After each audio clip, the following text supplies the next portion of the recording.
ముఖ్యమంత్రి గారేమో ఒక పక్కన సన్నాయి నొక్కులు నొక్కుతూ ఈ ఉచిత ఇసుక ముసుగులో మీరు ఎవరైనా కూడా ఇసుక దోపిడీ చేస్తే నేను కఠిన చర్యలు తీసుకుంటానని చెప్పడం జరిగింది. మేము అనేక పర్యాయాలు అంటే సుమారు 37 సార్లు 2024 జూన్ నుంచి ఇప్పటి వరకు 37 సార్లు విత్ ఆల్ పేపర్ కట్టింగ్ రోజు నేను ముందుకు వస్తా ఉన్నాను. దీని గురించి చెప్పడం జరిగింది. ముఖ్యంగా పాలేరు నది పరివాహక ప్రాంతం, ముఖ్యంగా పొన్నలూరు మండలంలో ఈ ఇసుక దోపిడీ యథేచ్ఛగా సాగిన వైనాన్ని పేపర్లో అన్ని స్థాయిల్లో, గ్రామ స్థాయిలో, మండల స్థాయిలో, నియోజకవర్గ స్థాయిలో కూడా ఎత్తి చూపడం జరిగింది.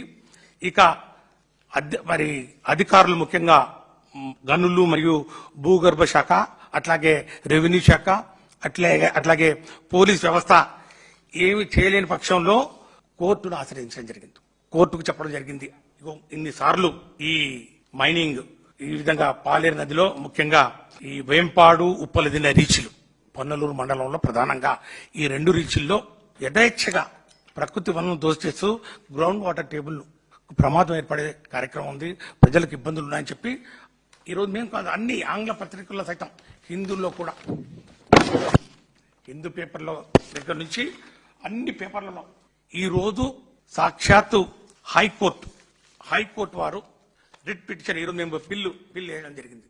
రిట్ పిటిషన్ లో ఈరోజు క్లియర్ గా ఆ బిల్లు వేసిన తర్వాత పేర్లు మెన్షన్ చేస్తూ ముఖ్యంగా కొండెపి నియోజకవర్గంలో పొన్నలూరు మండలంలో ఈ పాలేరు నదిలో ఏ విధంగా అక్రమ తవ్వకాలు జరిగాయో అవి ప్రభుత్వ సంపదను దోచే కార్యక్రమము, ఇది దోపిడీ, ఇది చోరీ.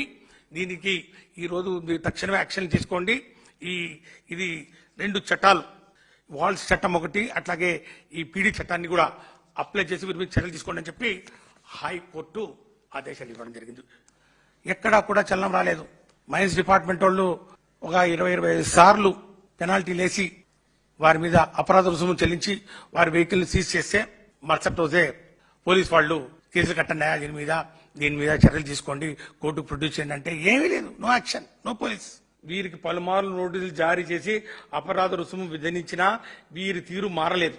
అక్రమ ఇసుక తవ్వకం మరియు రవాణాను తమ ప్రవృత్తిగా మార్చుకొని జీవనం సాగిస్తున్నారని స్పష్టంగా మైన్స్ డిపార్ట్మెంట్ వాళ్ళు రాసి పేర్లతో సహా, ఇదిగో కొండగుంట శ్రీనివాసరావు ఎవరు, ఎక్స్ఎంపీపీ పొన్నలూరు, కొండగుంట సురేష్, అట్లాగే పురిమెట్ల మల్యాద్రి, ఇక్కడ 3 పేర్లు. అంటే ఎస్ఐకి ఎంఆర్ఓకి తర్వాత అట్లాగే ఎండిఓకి లెటర్ రాస్తే ఏమి సమాధానం లేకపోతే మళ్ళా మేము వెంబడబడితే మళ్ళా వైసీపీ ఈ యొక్క అవినీతిని అరికట్టాలి, ఈ యొక్క దోపిడీని అరికట్టాలి, ప్రజా జీవితానికి ముఖ్యంగా ప్రాంత ప్రజలకు ఇబ్బందులు అవుతున్నాయి, రోడ్లు అన్ని డ్యామేజ్ అయిపోయినాయి, కోట్ల రూపాయల మరి సహజ సంపదను దోచుకుపోతున్నారని చెప్పి మళ్ళా చెప్తే మళ్ళా డిప్యూటీ డైరెక్టర్ గారు ఈసారి డిఎస్పీకి రాశారు. డిఎస్పీకి రాస్తే డిఎస్పీ గారు కూడా ఏం పలకలేదు. డిఎస్పీ గారు కూడా ఏం పలకపోతే మళ్ళా మేము జూన్లో మళ్ళా పిల్లేసి మళ్ళా హైకోర్టుకి వెళ్ళడం జరిగింది.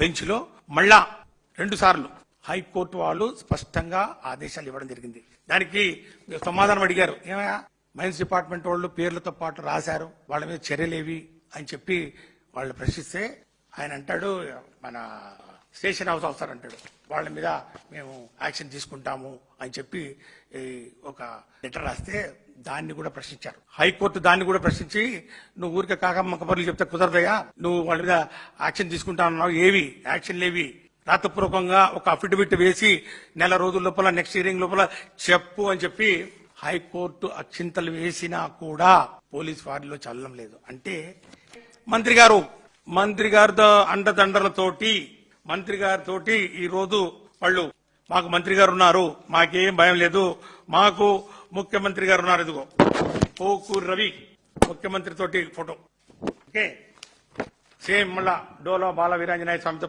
ఫోటో, ఇదిగో మాకు సత్య ఉన్నాడు, అదిగో సత్యతో ఫోటో, ఇదిగో ఆయన లేకపోతే మాకు ఒంగోలు ఎమ్మెల్యే గారు ఉన్నారు, అదిగో ఆయనతో ఫోటో.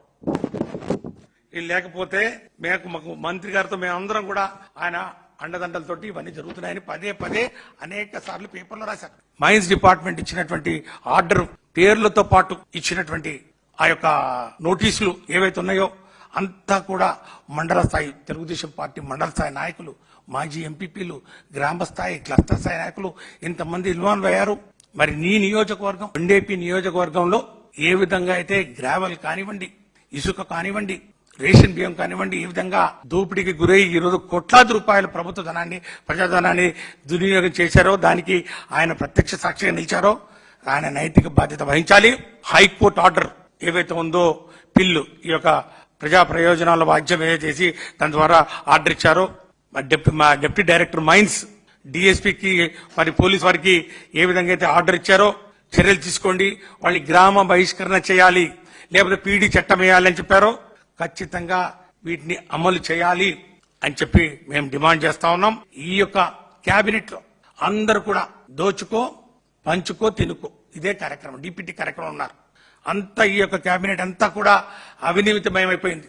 దానికి హెడ్ గా ఈరోజు ముఖ్యమంత్రి గారు ఇలాంటి కేబినెట్ ను మరి దానికి నాయకత్వం వహిస్తూ మరి దీని మీద ఏమీ అంటున్నట్టు పట్టి పట్టనట్టు కేవలం స్టేట్మెంట్లు ఇస్తామన్నారు అంతే.